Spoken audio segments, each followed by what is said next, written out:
Sudbury News Talk. I want to show you something. Stand by. On the morning shift. Anything could happen. Sudbury News Talk on the morning shift.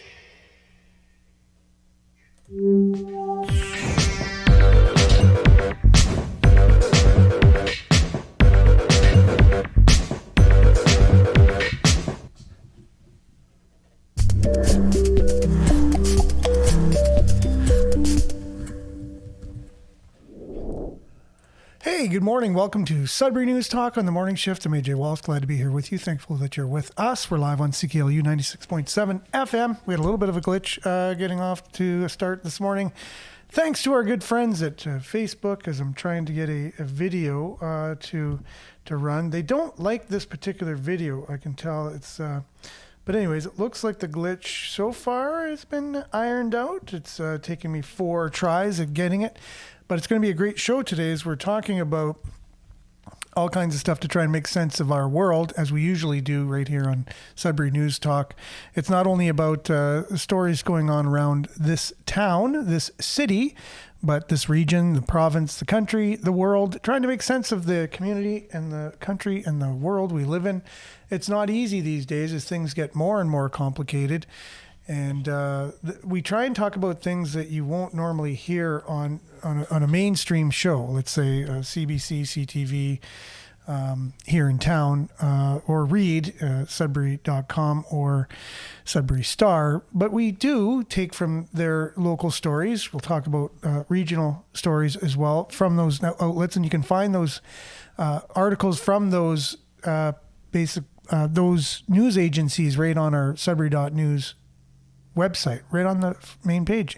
It aggregates everything right into one convenient location for everybody for local news. And on the right-hand column, we have provincial, municipal as well. So we have the city's main public, whatever they put out into the public. We have that for the city. We have that for the province. We have that for the Canada, and then we have the Prime Minister, whatever they put out as well.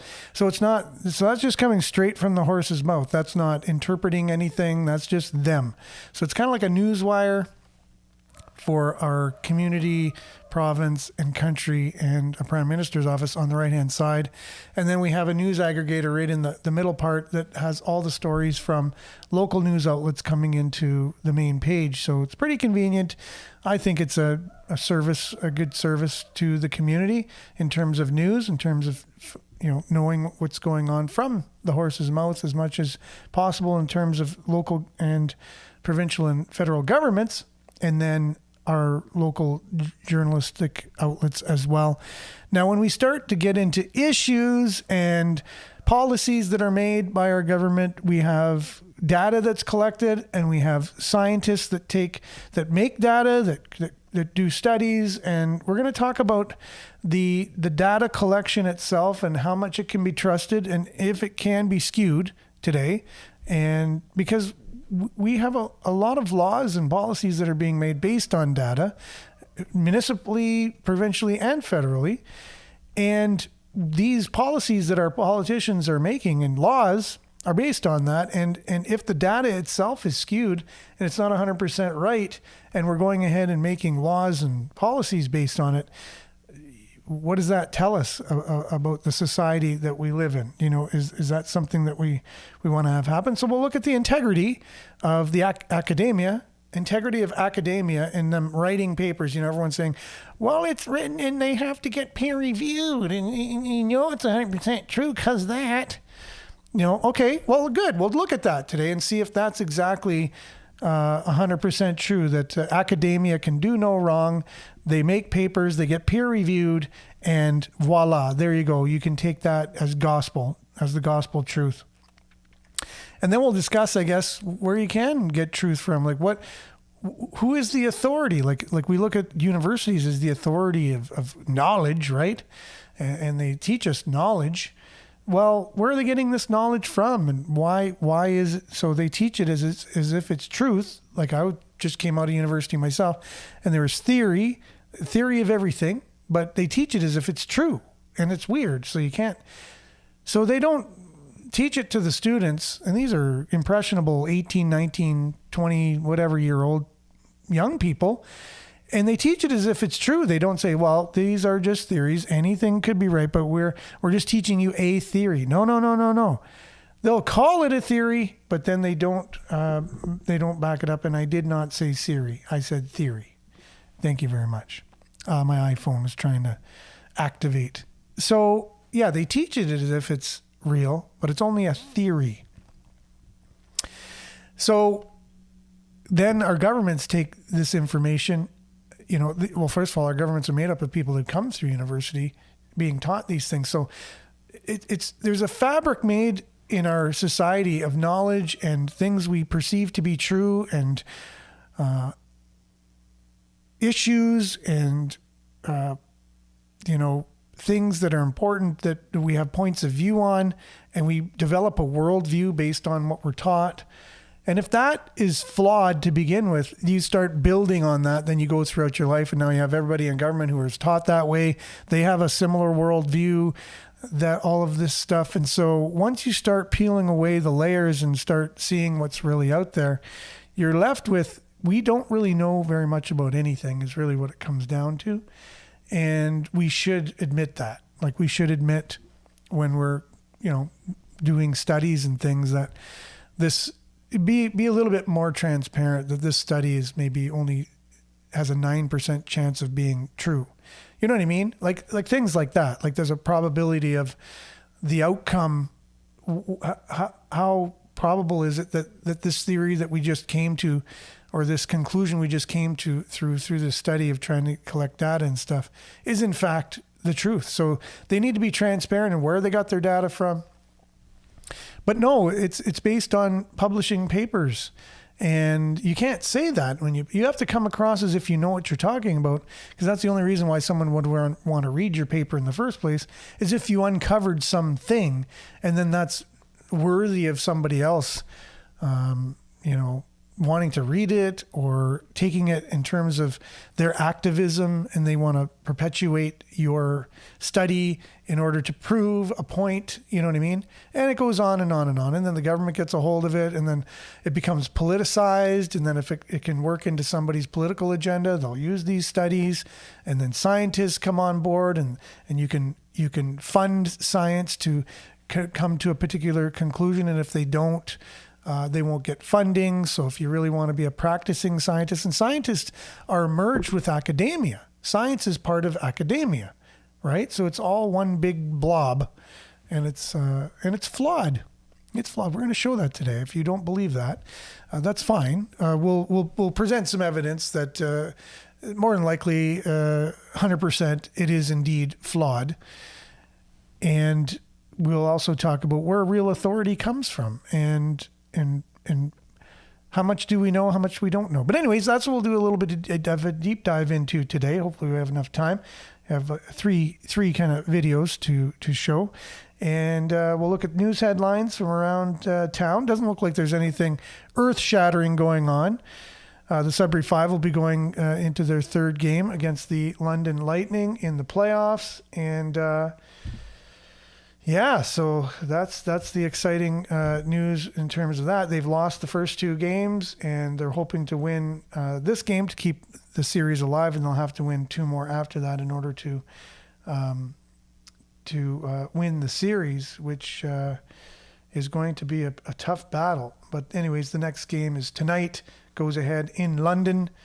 So anyways, we'll talk more about that when we come back. We'll start off with a little bit of weather. Make sure to like, share, subscribe, follow our Facebook.com/Sudbury News, YouTube.com/Sudbury News. Make sure to comment, though, on those two platforms on the live. And then if you missed the live, you can come back and see it on those two platforms, and also on Sudbury.news. Just click on the Sudbury News Talk tab, and then also on Twitter, at now x.com/Sudbury News. It lives there as well after the show. But if you want to continue the conversation, you can only do that on Facebook, as far as I know. If you want to add anything to the conversation, if you missed the live broadcast, we'll do our best to get the comments read when you type them out, and for people listening on CKLU and CKLU.ca streaming. Then we'll also get them up on the screen for those watching the live streams. We'll be back with a little bit of weather, some sports, and news headlines, your comments, and much more right after this.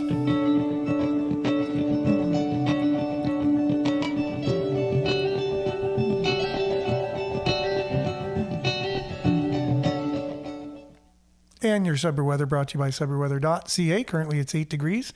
There is some light rain out there. Rained last night quite a bit. Today, periods of rain ending in the afternoon, then cloudy with a 40% chance of showers. Wind becoming northeast. 20 kilometers gusting to 40 early this morning. High of 11 today. The UV index will be 2 or very low.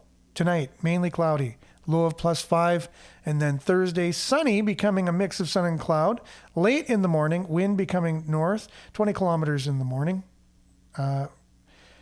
Then high of 14, UV index will be 5 or moderate. So again, mainly sunny tomorrow, high of 14. Friday, a mix of sun and cloud, high of 17. Showers on Saturday, 30% chance of showers, high of 16. Mix of sun and cloud on Sunday, high of 17, 30% chance of showers on Monday, high of 19, 20%, and then at 20 degrees on Wednesday, mix of sun and cloud. I don't know where we got our satellite to. It just looks like it's yesterday's satellite. You can see we had an interesting, it's interesting that it's showing this at 7 p.m. because I don't know if you were out yesterday and noticed all of the spraying that was going on, the jet exhaust, the jet fuel spraying from one end of the sky to the other. It just seemed to start around, I don't know, noonish, and then just kept going until it was totally overcast yesterday. We talk about geoengineering a lot on the show, and so I just hope you noticed it yesterday, that those were jet fuel clouds, jet fuel made clouds, cloud seeding, geoengineering, chemtrails if you like, chemical trails, stuff that's put in planes exhaust that is then dispersed into the sky over our heads and then dissipates and forms clouds. And that's what happened yesterday.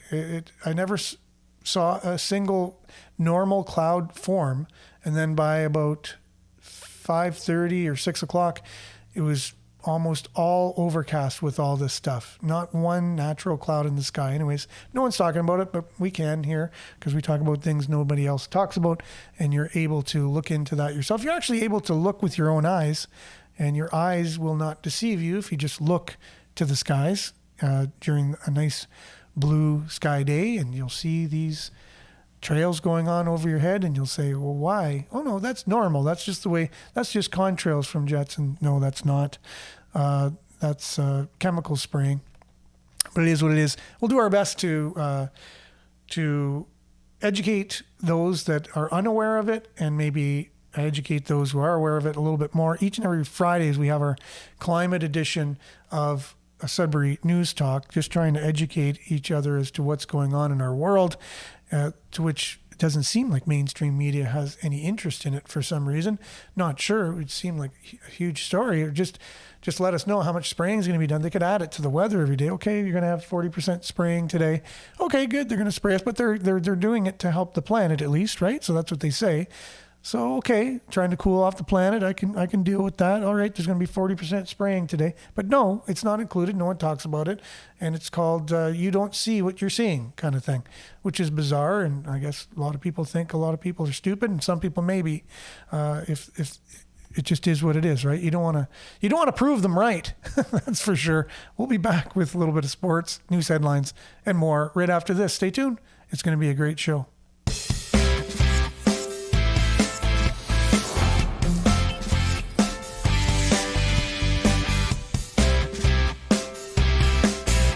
So as previously mentioned, the Sudbury Five are down 2-0 in the playoffs. It's going to be a hard battle to get out of that and win 3 games in a row to take this series to go to the finals.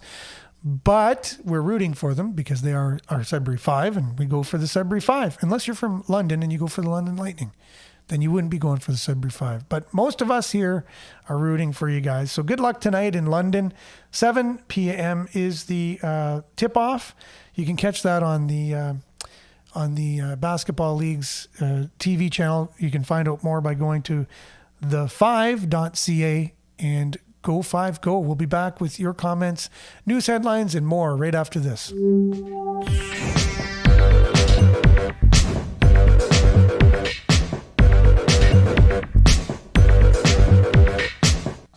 Okay, it looks like we have quite a few people on this morning. It was a bit slow getting started for some reason. I don't know why. And Facebook was just acting up, trying to get a video queued up to play a little bit later on about what we were talking about today.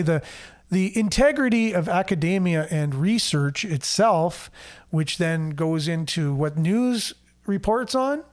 You've heard it all the time. A new study is out and it shows this. It's a news headline, always is. It's kind of like when Apple comes out with a new iPhone. How is that newsworthy? I don't know. It's free advertising for them. Well, research papers get free advertising too, if they can come up with an earwormy headline enough from their research, that news will pick up and go, oh, did you know? You don't need to exercise to be healthy. Wow, research shows you can just sit on your couch, eat potato chips, and watch Netflix, and that's healthy. Like that would get a headline or two, right? We've heard it all our lives. Coffee's good, coffee's bad. Coffee's good, coffee's bad. Wine's good, wine's bad. Wine's good, wine's bad. You know what I'm talking about. It's like watching a volleyball match. So what happens here? Why wouldn't you think either it's good or it's bad? Like, why does it change?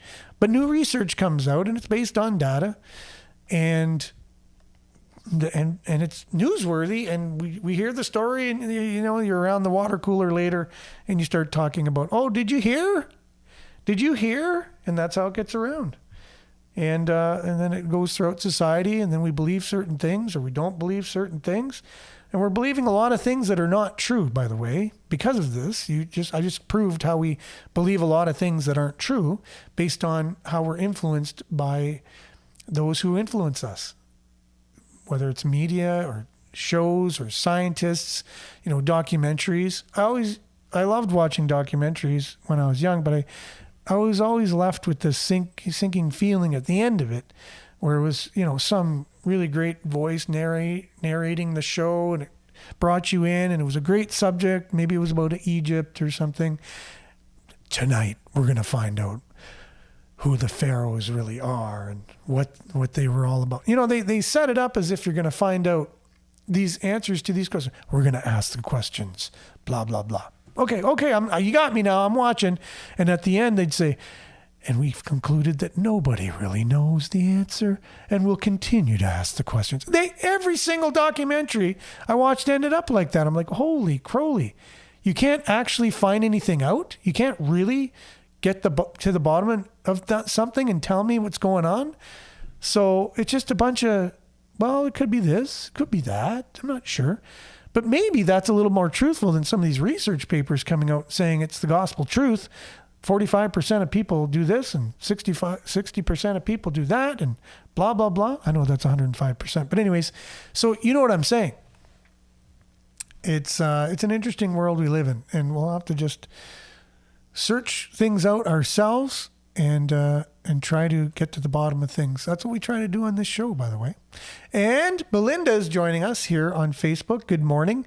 Positive statement of the day. Growth can be painful, which it can be.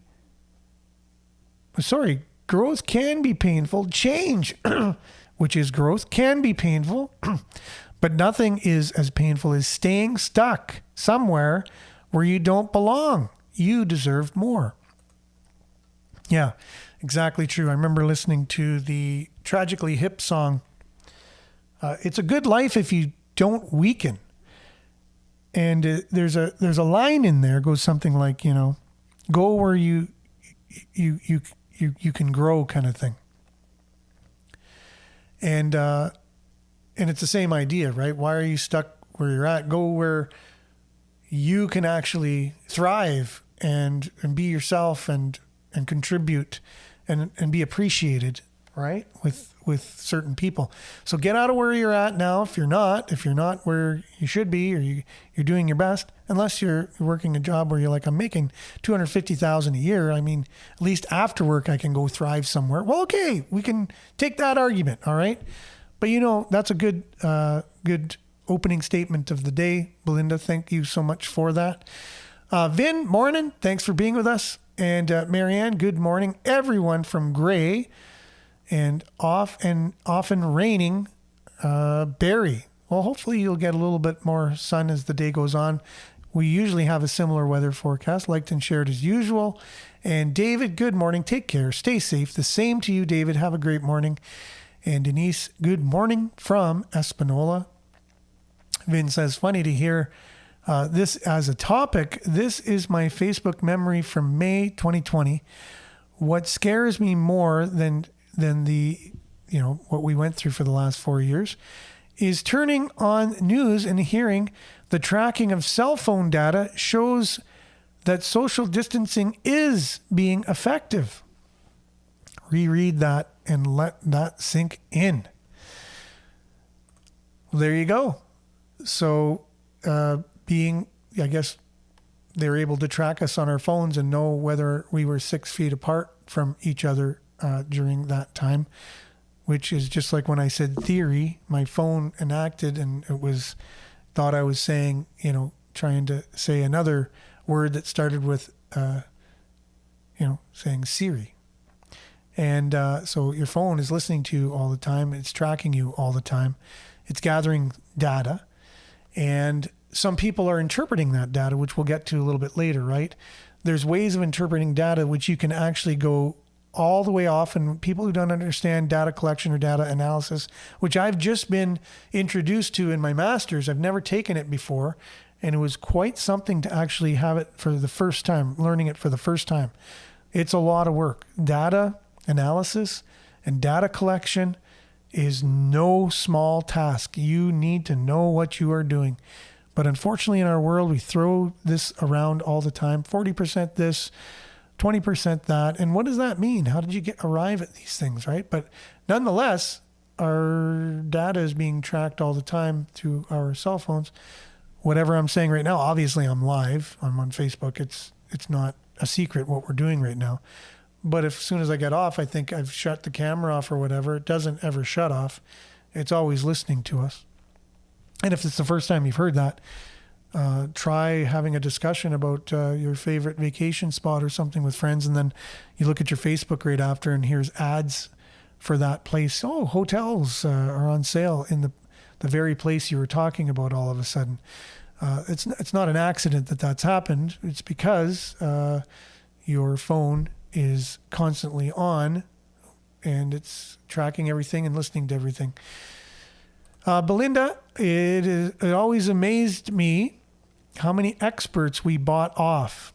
Well, can experts be bought off, right? So that's the question we ask. Can a scientist be bought off? Can an academic be bought off? Can a politician be bought off? These are the questions we ask. And my answer is, I would guess the answer is yes.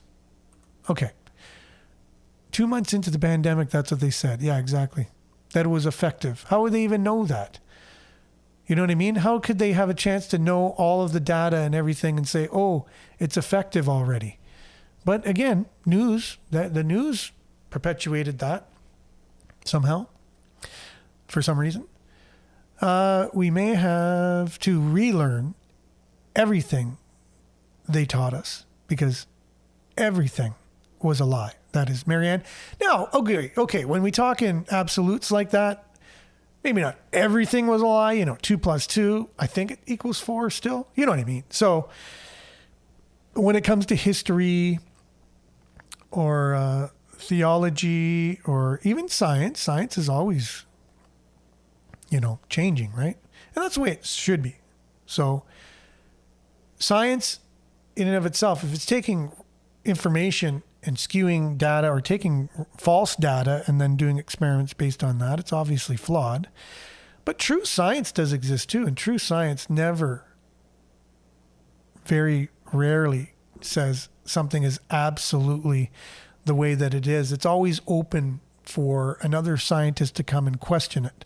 Science is always supposed to be open, always asking questions. The science should never be settled, as we hear all the time. The science is settled. Now that works within a narrative, and people that have political agendas then use that terminology, the science is settled. So I've heard true scientists say, something's wrong when they say the science is settled, because in science, that doesn't exist, because it just means, okay, we have this science and now we're ready for somebody to come and scrutinize it, another scientist. And it keeps going on, the latest, the greatest, but it's never settled. It just never is. Because a true scientist would know they would never be egotistical enough to think that they knew everything. They just wouldn't be. A true scientist would really know that they're there to be a skeptic, ask questions all the time, and you'll kind of never get to the bottom of it. You just know what we know now. What we know now is this. It's never settled in science. So when you hear that, you know it's a scam. It's a science scam. It's a hoax. So whoever says science is settled, when you hear that, whether it be climate, whether it be a certain disease or whatever, no, these are false scientists or bought and paid off scientists, or just not scientists of no integrity, period. Vin says powers of persuasion have been exposed to many, but not all. Correct. Monique, good morning, everyone. Thanks for joining us. Liette, good morning, everyone from Collingwood. Belinda says, so many so-called experts gained wealth, but what good is wealth when you forfeit your soul? Yeah, that's 100% true. There's a scripture in the Bible that says, what good is it to gain the whole world if you lose your soul, kind of thing, right? So what good is that? So that's what I appreciate from good books like that just have time and tested truth in it. You just know for yourself whether that statement is true. What good is it if you gain the whole world and you lose your soul? It's true. What is it gonna benefit you in the end? Good morning, Maurice. Thanks for being on. Sunshine emoji. Denise says CAS is ready to fly their flags in our halls, coast to coast. Yes, that's true. They've been on that kick for a while. Yeah, they are going to be doing that. I remember seeing their sex education pamphlet or whatever back in the early 2000s. And it's similar to what we have now, like in schools, like teaching people how to perform sexual acts at a young age, and it's okay to investigate your own sexuality when you're like 6 and 8 and 9. It's like, what are you even talking about sexuality at an age you really should just be worried about playing with dolls and just playing and learning things, you know what I mean? But this is a huge topic for some reason these days. You need to find out what your sexuality is when you're 5 years old. I mean, what the heck? So anyways, yeah, so that's not a surprise. We saw it was a black pamphlet and we were like beside ourselves. It was basically like pornographic material. And this is what they were teaching the children that were involved in CAS from CAS themselves. So I saw it with my own eyes. We investigated it here. They seemed to say, "Oh, sorry, that was a mistake or something back then," but eventually it was known that obviously there's people that are pushing that in these organizations, and it's been adopted now and it's mainstream. So, and you're called all kinds of names if you say that it's not right to do, right?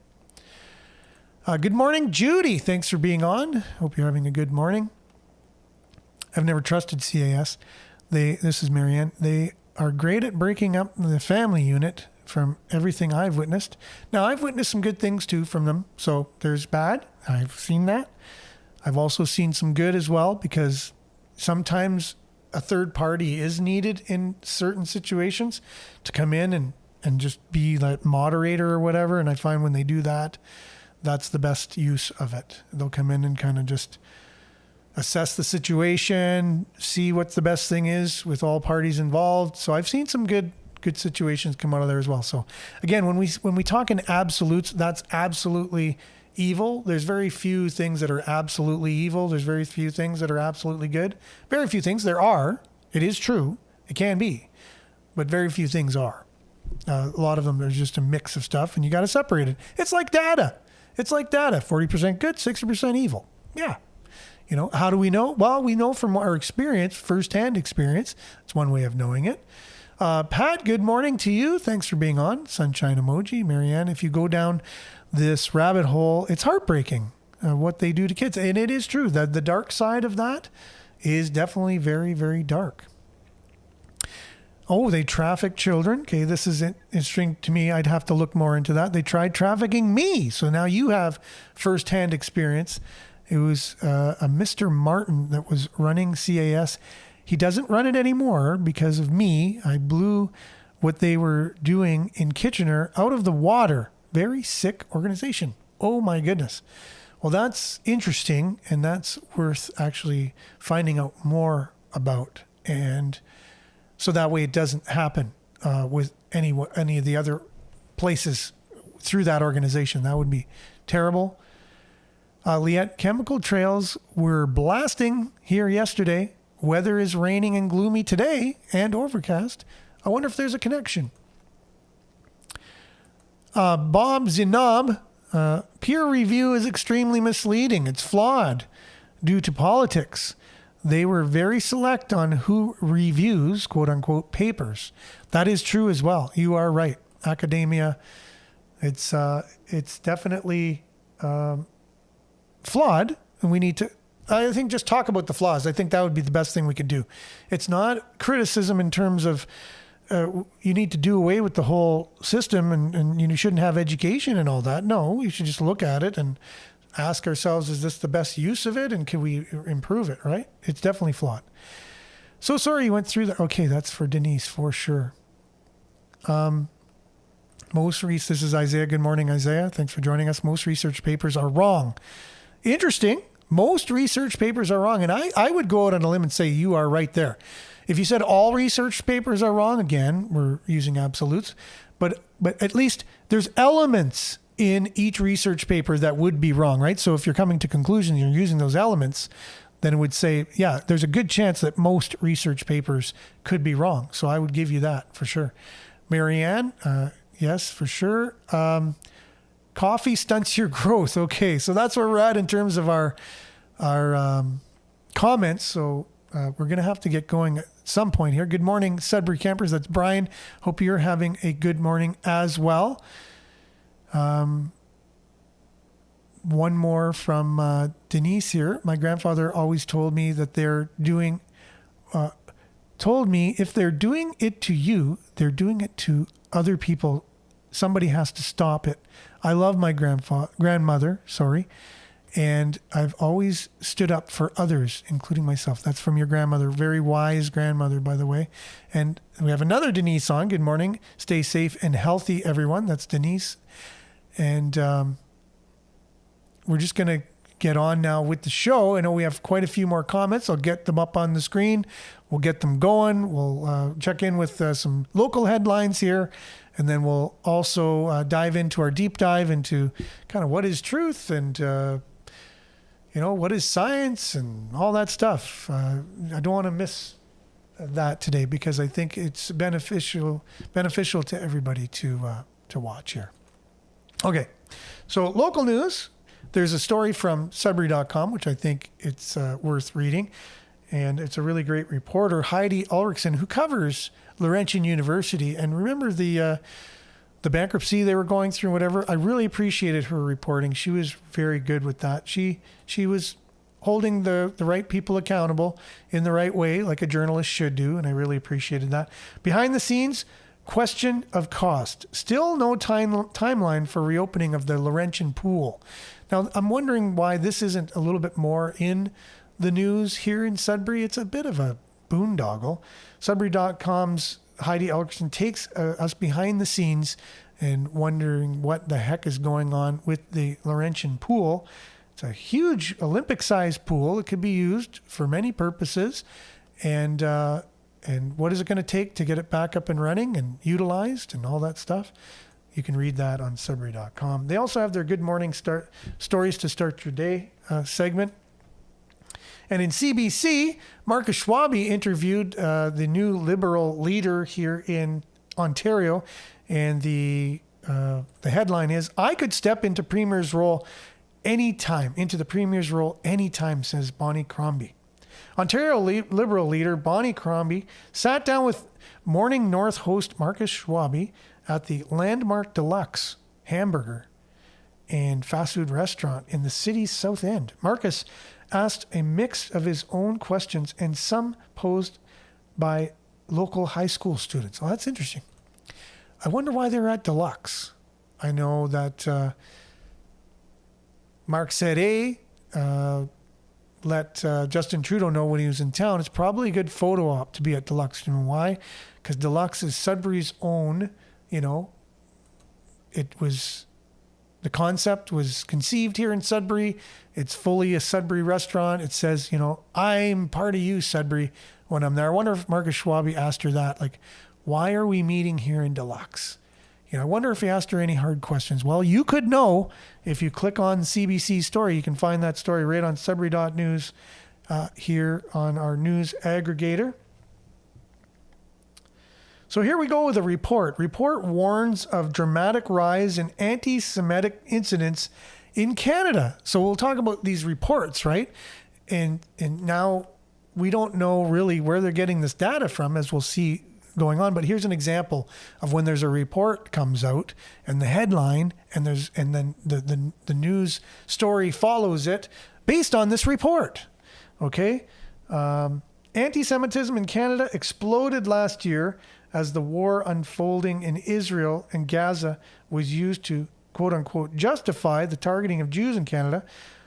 So there's a person, Brith is his last name, said Monday, as it released its latest report on anti-Semitism. So again, these reports, although can be telling of some things, you need to then ask questions, almost like a scientist or a journalist, after the report comes out. You can't just take a report and say, a new report comes out, it says this, and then leave it at that. It then should be open to scrutiny and looking into things. And with that, let's just head in on to some of our deep dive here into science itself. To begin with, John Stossel, one of my favorites. I had a good friend of mine who we have really great heart-to-hearts. Salt of the earth person, I would say could be a best friend, but we have as opposite of political views as can be. One puts his trust totally in science and in media and in academia, and I question it all. And I say no, there's flaws in it, and it's through things like this. I shared a meme that said 97% of scientists agree with whoever's funding them, right? And my particular friend took exception with that and showed a lot of studies that show, no, there's peer review and all these things, and how that's not true. You know what I mean? Because he holds science on a high pedestal, right? Because they follow the science that we're being told to follow, right? So it can't be wrong, because if it's wrong, that means I'm wrong if I'm following it. And that's hard to admit sometimes if we are wrong. And that's probably, so anyways, we never really get down to a debate, because sometimes, there's emotions that come out in these debates and whatever. I myself, I'm over that. Like, I'm not emotional. It's just down to the facts at this point. But this sheds a little bit of light on science and what we've been hearing. And we'll start off with that, then we'll deep dive into academia itself. And is it flawed in any way? Trust the science. Trust the science. The superheroes, the scientists. I'm tired of hearing that. Trust the science! Trust the science! Today, fewer Americans say they trust science. They don't trust science because science is increasingly untrustworthy. Science writer Andrew Follett has analyzed research for NASA and the Energy Department. The only group that trusts science right now is Democrats. I trust the scientists. Maybe that's because much government science is being misused by politicians. For example, some activists want to limit ocean fishing with something they call the Climate Solutions Act. It calls climate change the greatest threat to American national security and promises equitable solutions to every special group of victims. The administration's deputy director of climate told Congress that the bill will bring Exciting, urgently needed progress on climate change. Jane Lubchenco cited this paper that made the remarkable claim that closing more of the ocean to fishing can increase catches of fish. I saw oceans of opportunity. But oops, the paper was retracted. One scientist called its logic biologically impossible. And it turned out the paper was written by Lubchenco's brother-in-law. But she never told Congress that, or that she edited the paper. It's an egregious violation. Her goal is to get the government to spend more on environmental regulation. And the party in power likes that. So they don't care if she just breaks the rules. They could not care less. Her job, from their perspective, is to generate papers that rationalize and justify the regulations they want to impose. The White House never punished Lubchenco for her ethics violation. In fact, after her testimony, she was appointed co-head of President Biden's Scientific Integrity Task Force. We need to have scientific integrity. Now, the National Academy of Sciences has banned her for her improper conduct. Yet she's still head of scientific integrity for the White House. Today's bad government science goes well beyond a few bad actors. A lot of what's called science today is just left-wing advocacy. New fields like fat studies, African studies, Latinx studies, queer studies, these fields are essentially entirely fake. Fake? Well, some of it's clearly fake because specialists in these fields keep being fooled by people who submit gibberish. This ridiculous paper, Embracing Fatness as Self-Care in the Era of Trump, was accepted by this university's Fat Studies Conference. It was written by this person. Hello, I am C. Matheson. The conference invited C. Matheson, who is actually comedian Steven Crowder, to speak via Zoom. Crowder disguised himself as a woman and did. You may believe, wrongly as many people do, that fat is a threat to your life. His speech was absurd. Every scoop of Ben & Jerry's should be seen as an act of resistance. But attendees gave him rave reviews. What a talk. They praised his presentation of Donald Trump's fat phobia and said this could be part of how we fight rape culture. After the conference, the head of the Journal of Body Weight and Society even asked C. Matheson to review a scientific paper. Crowder's just the latest person to pull off a hoax like that. I have now closely considered the revisions of your manuscript, Dog Park. And these researchers fooled the journal Gender, Place, and Culture with a ludicrous paper on rape culture at dog parks. And will recommend its publication in Gender, Place, and Culture. In all, 7 so-called scientific journals accepted their ridiculous submissions. Follett blames this perversion of science on the government. The government wants to generate that kind of nonsense. Now, the government doesn't want nonsense studies, but its science agencies, like much of America, have been taken over by leftists who want to promote their agenda and themselves. And in science, you promote yourself by getting papers published. Important papers can advance careers, generate media interest, and secure essential funding. And government provides most of that funding. Nobody wants to publish something that goes against what the paymaster says. You don't get the tenure track position unless you get published. And you don't get published unless... You don't get published unless the NSF likes your results. Or the NIH, or the CDC. That's how bad science gets published. there was this paper well funded by the National Science Foundation. It said that glacier science is sexist. Because the majority of glaciological knowledge that we have today stems from knowledge created by men about men. Our National Science Foundation gave her research team almost $500,000. It's our tax money paying for it. I'm ticked off. They're giving it out specifically to promote their agenda. Wrong as this is, I don't think most Americans know or care that people in government now use your money to promote progressive nonsense. I mean, I think we'll all start caring when the bridges start falling down and the planes start crashing. That's the inevitable end result of this.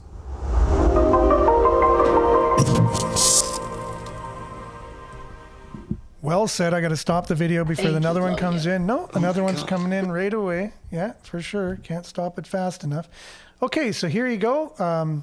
Also along the same lines, if we have enough time, we'll get right into this right away. We won't even spend any time. So they'll explain now data and how data is taken for these research papers. And so it's not only just the people doing the research and getting the funding of trying to get to the conclusions people want, but the very data that's collected is flawed. The answer is yes, that calling for the genocide of Jews violates Harvard Code of Conduct. Correct. Again, it depends on the context. It does not depend on the context. These are unacceptable answers across the board. After surviving a disastrous congressional hearing, Claudine Gay was forced to resign as the president of Harvard for repeatedly copying and pasting language used by other scholars and passing it off as her own. My contention is she engaged in plagiarism and intellectual dishonesty, and that her work was not original, that it was derivative of mine. She's hardly alone among elite academics, and plagiarism has become a roiling scandal in academia, as it should be. But there's another common practice among professional researchers that should be generating even more outrage: making up data.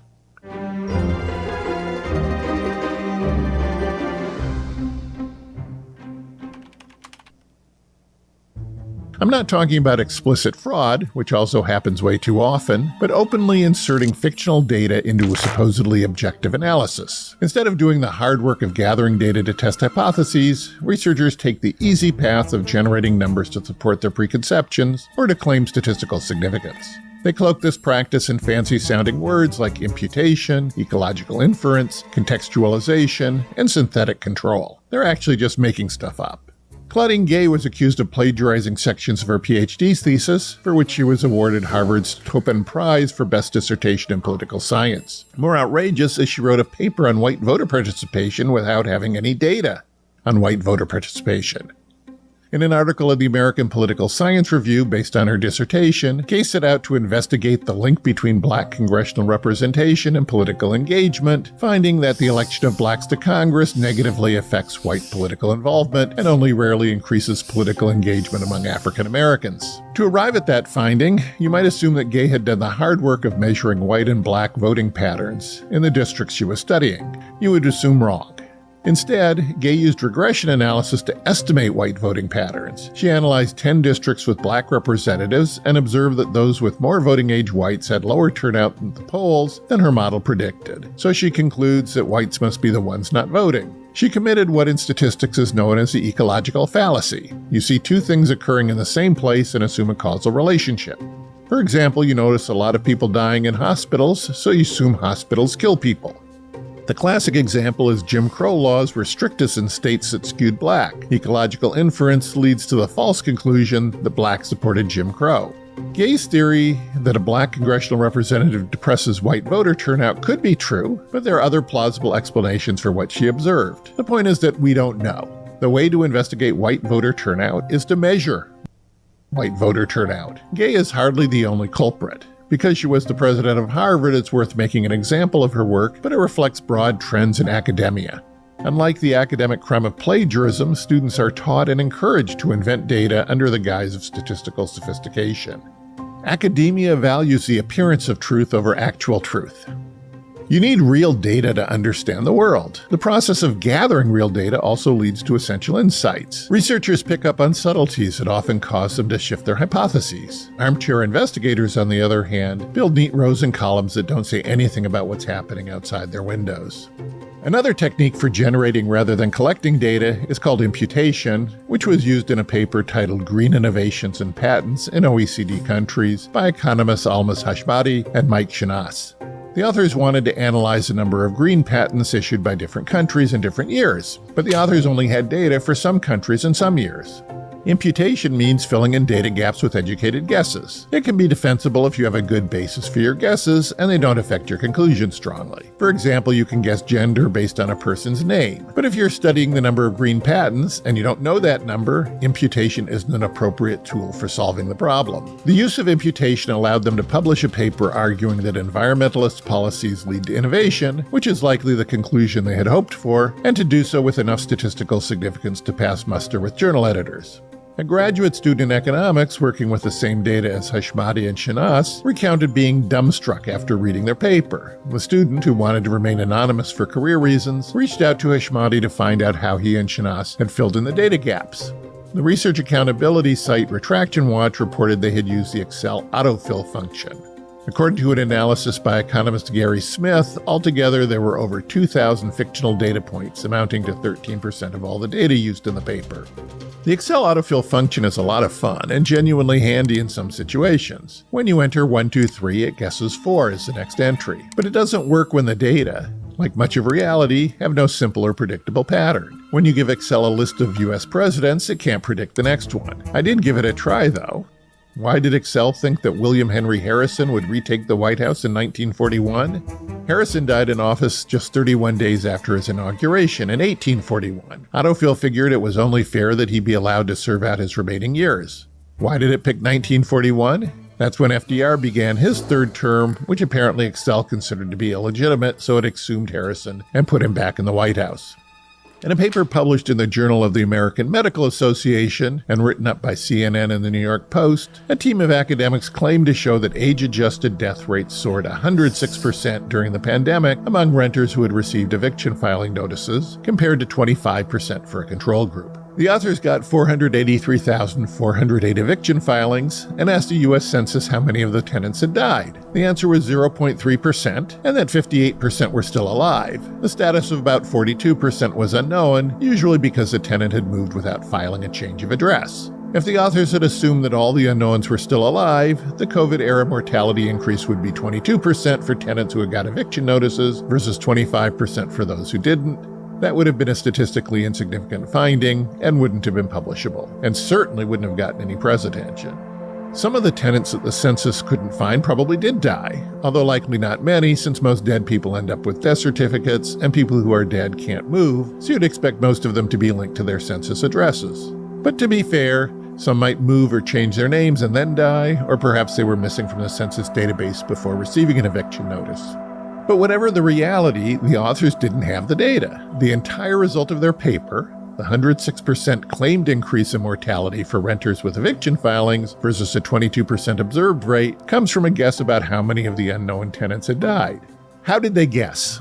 They made the wildly implausible assumption that the census and the Social Security Administration are equally likely to lose track of a dead person than a living one. Yet the government is far more interested in when people die than when they move, especially because they don't want to keep cutting them Social Security checks. Also, dead people don't move or change their names. Whether or not their assumption was plausible, the paper reported a guess as if it reflected objective data. That's considered acceptable in academia, but it shouldn't be.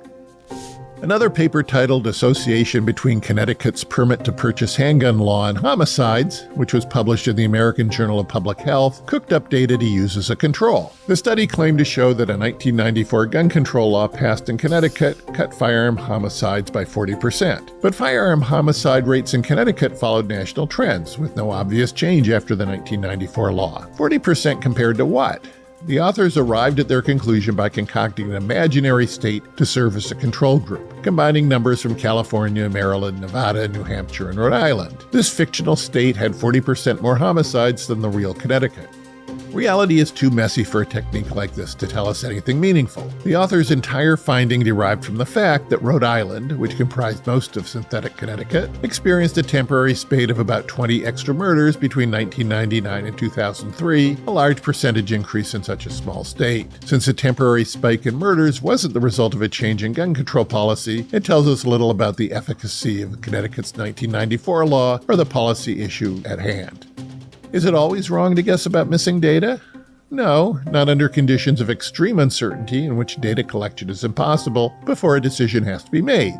For example, if you are considering a potentially life-saving medicine that hasn't been properly studied, you make the best guess you can with the information you have. But difficult decisions that have to be made with scarce information shouldn't influence public policy and aren't worthy of publication. Yet researchers routinely rely on these methods to generate results on matters of no great urgency because in academia, publishing matters more than truth. Which is a shame because progress in human knowledge requires doing real-world observations, not clicking a mouse and dragging it to the bottom of a screen.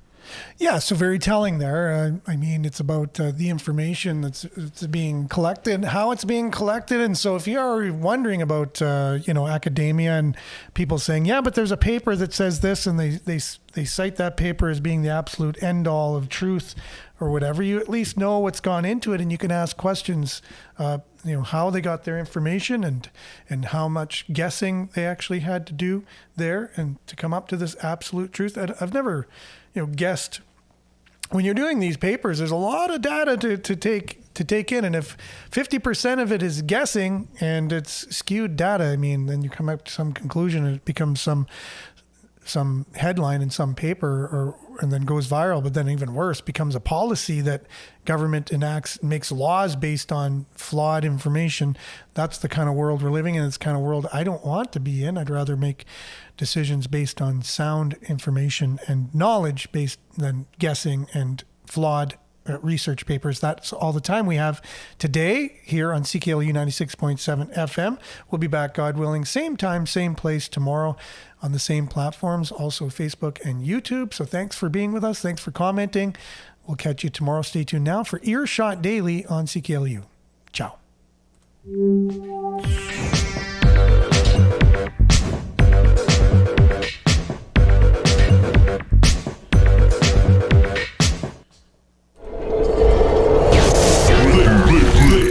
This is Sudbury News Talk on the morning shift.